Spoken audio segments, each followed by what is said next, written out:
Hello there. I let's just say it like this. Yes, Apostle April has her apostle hat on today.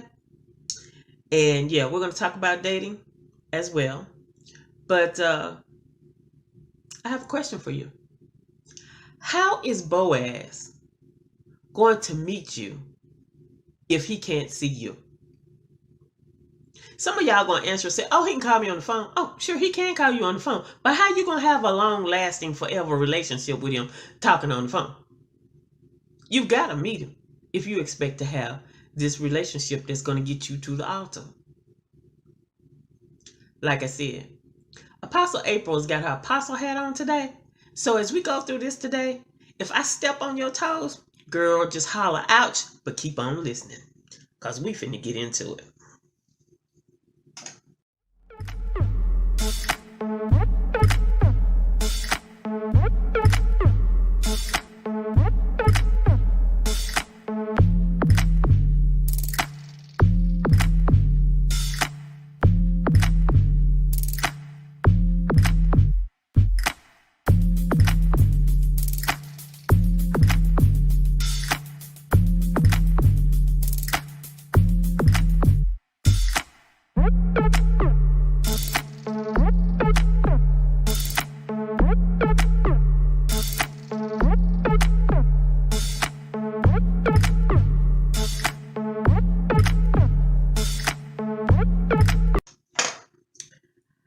This is Apostle April. Yes, your attraction dating coach over at Let's Talk BoaZ, dating wisdom for leading ladies. I help all you leading ladies, especially those of you who are interested in interracial dating, to attract your Boaz so that you may say, I do at the altar. Well, I have notes, so if you see me looking down, yes, I'm reading those. And again, if I step on your toes, holler ouch like you do when you're in church, and just keep on listening. Question. How is Boaz going to meet you if he can't see you? You know, in the church world, they typically tell the girls these three things. One, oh, just wait on God. He'll bring him to you. Just wait on God. Number two, oh, just keep on working in the church because, he'll probably bring you a man in the church. Number three, just keep your legs closed. Come on, girls, tell me. Ain't that what y'all been hearing all these years? Just wait on God. Make sure you keep on working in the church. And keep your legs closed.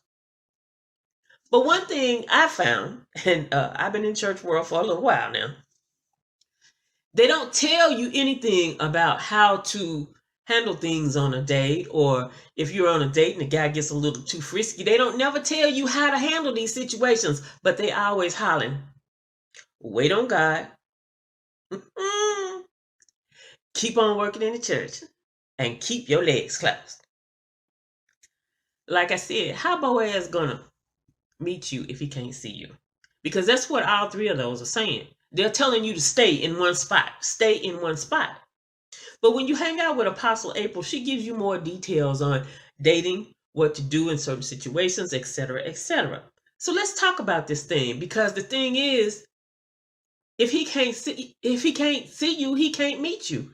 You have got to become visible if you are interested in attracting your Boaz. Okay? It's just logic. It's physics. It's whatever. Okay? Number one. Since y'all Christian women, I'm going to take y'all to church. Over in Genesis 24. Remember Rebecca? They were sending the servant out, yes, to find a wife for Isaac. Where was Rebecca? She wasn't at the house in the tent, and she wasn't at the church, okay? She was out there with a big water pot on her shoulder. She came out to get some water. And if you remember the scripture right, it says that the servant said when he got to, I think he got to the well, it says, he made the camels kneel. But as he keeps on talking, he says, God, I'm over here. I think he said by this brook, or maybe what we would call a river. by this brook, and the first girl that comes out, he said, the girl that comes out, I'm going to ask if she will give me some water. And the one who gives me some water and also offers to water my camels, that's the one I won't take. Mind you, the girl was out there doing something. To most of us in today's time, she was out there working. Okay? She was not at home stuck under the tent in the house. She was not at church either. She was out and about. She wasn't just waiting on God to bring her a man. Number 2, my point is, you've got to go, you've got to get out, you've got to be seen. Number 2, dear old Esther. Esther lived in Susa. In order for Esther to be seen and examined by this king who was interested in getting married again, she had to leave Susa and go to the king's house, to the castle. No, she wasn't hanging out in the house. She had to be visible. And not only that, when she got to the castle, she didn't just hang out and hide. This girl had what y'all have seen me talk about before. She had her own it factor. And her it factor is what got his attention. But believe me, if she hadn't been in the palace, he may not have seen her. Okay? And that would be in the first chapter of Esther. Number 3. I got 4 points for y'all, and number 4 gonna take you away.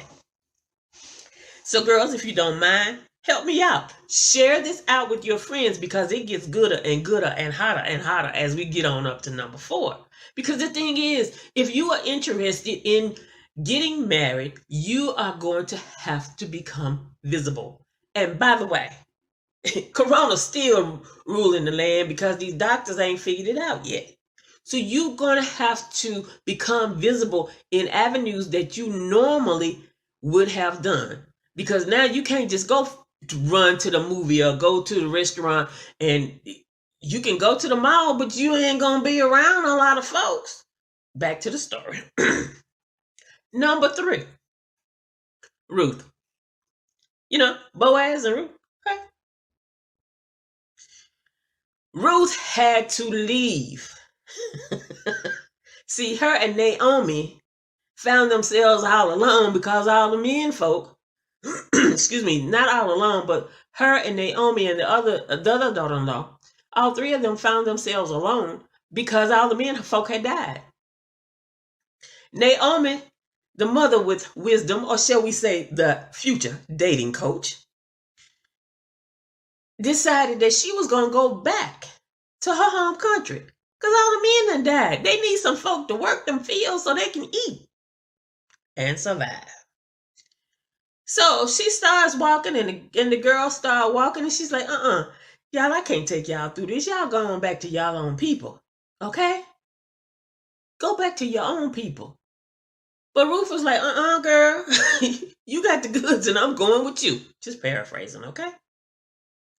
So what did they do? They left where they were, the city that they were in, and they went to Bethlehem. They went back to Bethlehem because there was a famine in the land also. You missing your men and their family? Oh, come on. So in order for Ruth to be seen by BoaZ, who was over there in that city, she had to leave where she was and be seen. Okay? Now, while we hanging out in the church, what if the guy that God has designated for you never shows up at your church? I was at one church for 4 years. There wasn't a man that hit the door that caught my eye in 4 years of me being at that church. Come on.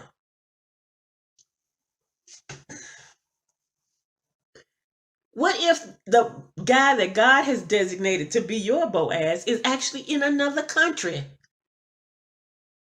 and really has no plans to come to America? How you going to connect with him?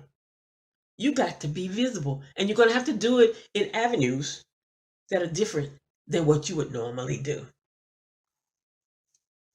You can find that in the first chapter of Ruth, by the way.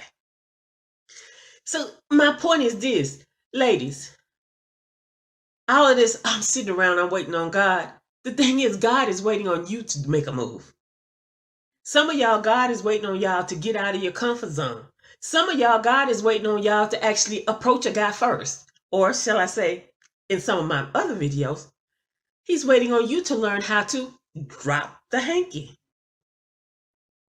In other words, let guys know that you're actually open to dating. And some of y'all need to let the guys know that you're open to interracial dating. God's waiting on you, honey.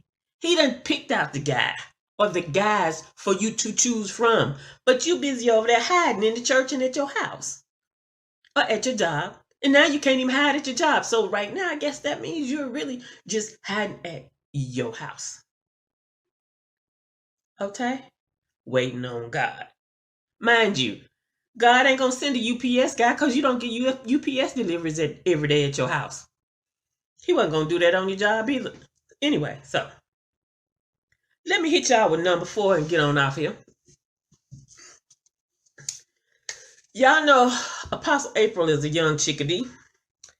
And I just had a birthday. And yes, I just met a new guy. He's quite interesting. And you also know that I was in a car wreck a year ago. So yes, I'm still recovering and I'm still walking with my little walking aids, my cane. I still have to hit that walker too. But baby, if I had been hiding out in the house, going, oh, I'm hurting. Oh, I can't walk. If I had been hiding out in the house, I wouldn't have met this man. Not this fine dude. I'm just saying, y'all can sit around and wait on God to just bring you somebody if y'all want to. But I want you to think about this. How long have you been just sitting there waiting for God to just bring you somebody? How long have you been sitting in the church waiting for somebody to bring you somebody? For God to bring you somebody to the church? The pastor probably only has one son or maybe 2. And all 500 of y'all women in the church got your eye on the 2 guys. Come on, people. Anyway. This is Apostle April. And I think today I had my apostle hat on and I shared about dating. Okay? I hope that you have learned a few things from watching this. I'm going to recap right quick. There is Rebecca. And that would be over in Genesis 24. There was Esther, and it's the first chapter of Esther.